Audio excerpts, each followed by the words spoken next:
Allah tidur tak apa. La ilah saja itu. Hukum dia makruh hukum dia Jadi kalau nak tidur jangan. Assalamualaikum warahmatullahi wabarakatuh. Saya Syahabudin. Terima kasih banyak kerana anda berada di channel YouTube saya dan terima kasih banyak jika anda telah tekan butang subscribe. Kalau belum tekan butang berkenaan, tekan butang itu sekarang. Jika ada video-video yang bermanfaat, insya-Allah akan ada di feed YouTube anda. Baru-baru ni jadi viral satu isu berkaitan tentang tak digalakkan zikir la ilaha illallah sebelum tidur yang disebutkan oleh Ustaz Muhaizat. Sebelum kita berikan apa-apa reaction, kita dengar dulu apa yang disebutkan oleh Tuan Badan. Gapo dia adat yang ketujuh, berzikir sampai tertidur. Berzikir sampai tertidur. Berzikir ni ikutlah nak berzikir gapo, cuma ada ulama kata makruh zikir la ilaha illallah. Ketika nak tidur jangan zikir la ilaha illallah. Apa? Takut jenera. Apa takut jenera? Moleklah. Takut kita la ilah perut mati. Sudah. Maksud la ilah tiada Tuhan. Tiba-tiba mati dengan kalimah la ilah. Kalau kita ngatuk sangat, kita nak ni tidur. Tiba-tiba kita ngatik la ilah. Perut mati tidur. Sudah. Kalau la ilaha illallah tidur tak apa. La ilah saja berhenti. Hukum dia makruh hukum dia nah. Jadi kalau nak tidur jangan zikir la ilaha illallah, zikir Allah ko, zikir selawat ko, zikir subhanallah tak apa kalau subhana. Tidur. Tak apa tak berubah makna. Tapi kalau la ilaha illallah, la ilah ninggal, sudah. Tak ada masalah. Maka ulama kata makruh hukum dia. Imam Nawawi sebut dalam kitab apa dia Azkar Imam Nawawi. Makruh ngatik la ilaha illallah. Masuk segar tak apa lagi, masuk mata dok cerah lagi boleh. La ilaha illallah, la ilaha illallah, la ilaha illallah. Tapi kalau ngatuk sangat tukar zikir lain. Subhanallah ko, selawat ko, Allah ko boleh pahala belakang. Sebut nama Tuhan ni boleh pahala dah. Sebut tak payah berdoa, tak payah sebut nama Allah saja boleh pahala. Ar-Rahman saja boleh pahala. Ar-Rahim saja boleh pahala. Ya Jalali wal Ikram, ya Allah ya Allah ya Allah ya Allah. Boleh pahala belaka. Kalau boleh amal, sebut ya Allah 96 kali sehari. 96 kali sahaja sehari. Kerana makna Allah itu berangka dia, jumlah Allah itu bersamaan dengan 96. Maka kita berzikir ya Allah ya Allah ya Allah 96 kali. Sehari burak sekali. Dengan niat gapo dia adalah hati kita, hajat kita gapo dia, sebut ya Allah ya Allah ya Allah 96 kali. Hajat gapo dia ikutlah, hajat dunia, hajat akhirat. Lepas kita minta hajat belaka, kita kata ya Allah ya Tuhanku, namamu nama Allah. Maka aku tak tahu gapo dia hok molek bagi aku, mu berilah gapo dia hok nampak molek bagi aku. Hok mu nampak molek, jolo mu beri belaka, aku tak tahu. Maka sebut ya Allah 96 kali. Sahabat-sahabat, ada isu yang menarik yang dikongsikan oleh Ustaz Muhaizat tadi, iaitu dakwaan beliau bahawa makruh berzikir la ilaha illallah sebelum tidur dan digantikan dengan zikir-zikir yang lain. Saya tak ada masalah beliau menyebutkan berkaitan tentang subhanallah dan sebagainya, tetapi beliau juga menyebutkan berkaitan tentang amalan 66 kali zikir Allah. Kita bahaskan isu ini dalam dua perkara penting. Pertama, di dalam kitab Al-Adhkar, Imam An-Nawawi rahimahullah ada menerangkan beberapa situasi yang mana seseorang hendaklah berhenti berzikir dan dia sambung balik zikir itu selepas selesai urusan berkenaan. Faslun fi ahwali ta'ridu lidh-dhakiri yustahabbu lahu qat'u dhikri bisababiha summa ya'udu ilaihi ba'da zawaliha. Fasal yang menyebutkan keadaan-keadaan bagi seseorang yang berzikir digalakkan untuk dia menghentikan zikirnya disebabkan hal berkenaan, kemudian kembali berzikir selepas selesai urusan itu. Minha idza sullima alaihi radda salam summa ada ila dhikri wa kadha idza atasa indahu atisun shammatahu summa ada ila dhikri wa kadha idza sami'a al khatiba wa kadha idza sami'a al muadhdhina ajabahu fi kalimatil adhan wal iqamah summa ada ila dhikri wa kadha idza ra'a munkaran adhalahu aw ma'rufan arsyada ilaihi aw mustarshidan ajabahu summa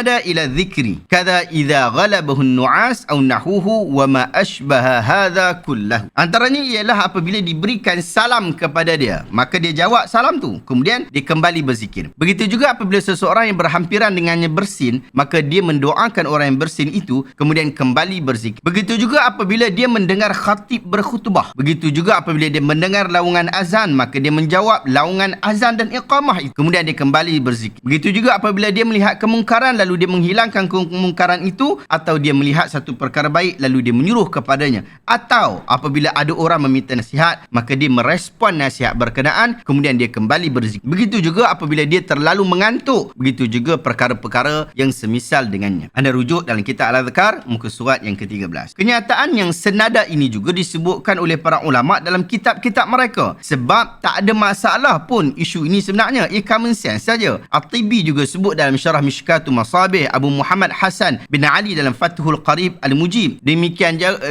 juga dalam Futuhat Rabbani oleh Muhammad Alan. Maksud perkataan mereka ini ialah zikir adalah perbuatan yang cukup bagus untuk dilakukan, apatah lagi zikir la ilaha illallah. Ia zikir yang paling utama. Waktu kita bangun tidur kita boleh zikir dengan zikir tu, waktu kita tunggu solat jemaah kita boleh zikir dengan zikir berkenaan, waktu duduk dalam kereta kita boleh zikir dengan zikir tu, waktu kita nak tidur pun kita boleh berzikir dengan zikir berkenaan. Tetapi apabila sudah letih, apabila sudah mengantuk atau terlalu penat, maka tidur. Tak perlu berzikir lagi, sebab itu bukan waktu untuk berzikir lagi. Kalau zikir pun dia dah tak berjaya menghayati zikir berkenaan dan menyebabkan makna zikir menjadi tidak lengkap. Nabi SAW sebut, "Idza qama ahadukum minal lail fasta'jama al-Qur'anu 'ala lisani falam yadri ma yaqulu falyattaji'." Apabila seseorang daripada kamu mendirikan solat malam lalu dia tidak dapat membaca Al-Quran dengan betul dan dia tak tahu lagi apa yang dia sebut, hendaklah dia tidur. Hadis ini sahih riwayat Imam Muslim. Jelas daripada hadis ini menyuruh kita berhenti membaca Al-Quran apabila sudah terlalu mengantuk sampai apa yang kita baca pun kita tak tahu menatang apa lagi dah. Maka Nabi SAW suruh kita tidur. Bukan Nabi larang kita solat malam. Nabi suruh kita solat malam. Cuma apabila keadaan kita dah tak stabil, kita disuruh pula untuk tidur. Demikian juga isu zikir sebelum tidur yang dibangkitkan oleh Ustaz Muhaizat tadi. Nabi SAW memang suruh kita zikir sebelum tidur dengan zikir la ilaha illallah. Tetapi apabila keadaan dah mengantuk sangat, maka fokus untuk tidur saja. Tak perlu bersusah-susah kita nak berzikir lagi. Nabi SAW sebut, "Man qala hina ya'wi ila firashihi la ilaha illallah wahdahu la syarikalah, lahul mulku wa lahul hamd wa huwa ala kulli syai'in qadir, la hawla wa la quwwata illa billah subhanallah walhamdulillah wa la ilaha illallah wallahu akbar, ghafarallahu dhunubahu aw khatayahu wa in kana mithla zabadil bahr." Abu Hurairah radhiyallahu anhu menyebutkan bahawa Nabi SAW bersabda, sesiapa yang menyebutkan ketika dia pergi ke tempat tidurnya, la ilaha illallah wahdahu la syarikalah, lahul mulku wa lahul hamd wa huwa ala kulli syai'in qadir, la hawla wa la quwwata illa billah subhanallah walhamdulillah wa la ilaha illallah wallahu akbar. Sesiapa yang baca zikir ini, Allah akan mengampuni dosanya walaupun ia sebanyak buih di laut. Hadis ini sahih riwayat Imam Ibn Hibban. Jadi kesimpulannya, menjadi sunnah untuk baca la ilaha illallah sebelum tidur. Tak haram, bahkan tak makruh pun. Cuma kalau dah mengantuk sangat, tidur. Itu sunnah dia. Itu yang pertama. Yang kedua, selepas habis kita bincang isu zikir yang warid tapi disuruh pula untuk kita tidak melakukannya, kita masuk pula kepada bahagian yang kedua, iaitu galakkan Ustaz Muhaizat untuk melakukan zikir-zikir mufrad. Kemudian diberikan kelebihan-kelebihan khusus dan cara-cara khusus. Saya tidak ada masalah, sekali lagi saya sebut, saya tidak ada masalah dengan cadangan Ustaz Muhaizat. Sekiranya kalau dah tak larat sangat, dah letih subhanallah, la ilaha illallah tadi,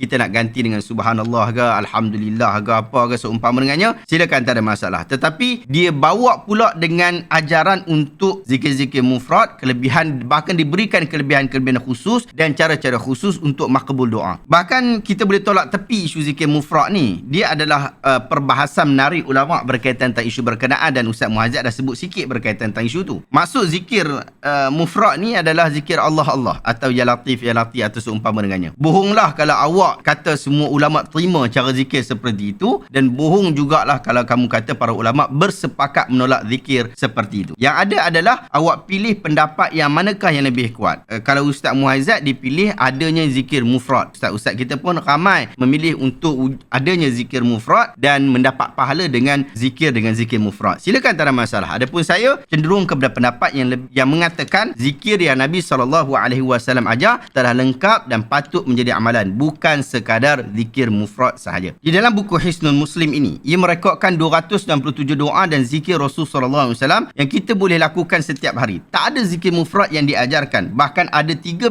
zikir yang warid daripada Nabi SAW sebelum tidur. Salah satunya menyebutkan la ilaha illallah yang kita sebut dah tadi. Pun begitu, apa yang saya nak ingin highlightkan di sini ialah mengapa kita perlu menegah orang melakukan satu perkara yang telah sunnah, iaitu kita baca la ilaha illallah. Kemudian kita bawa pula satu perkara yang tidak pernah wujud daripada ajaran Nabi SAW.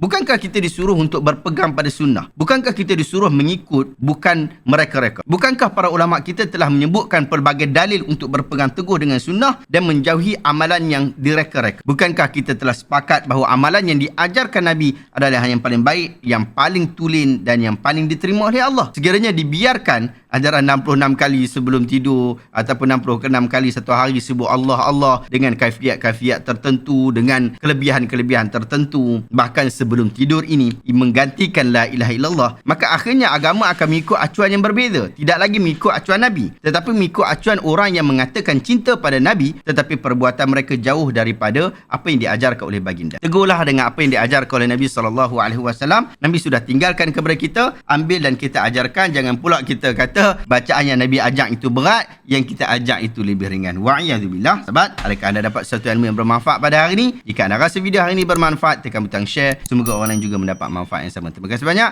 Assalamualaikum warahmatullahi wabarakatuh.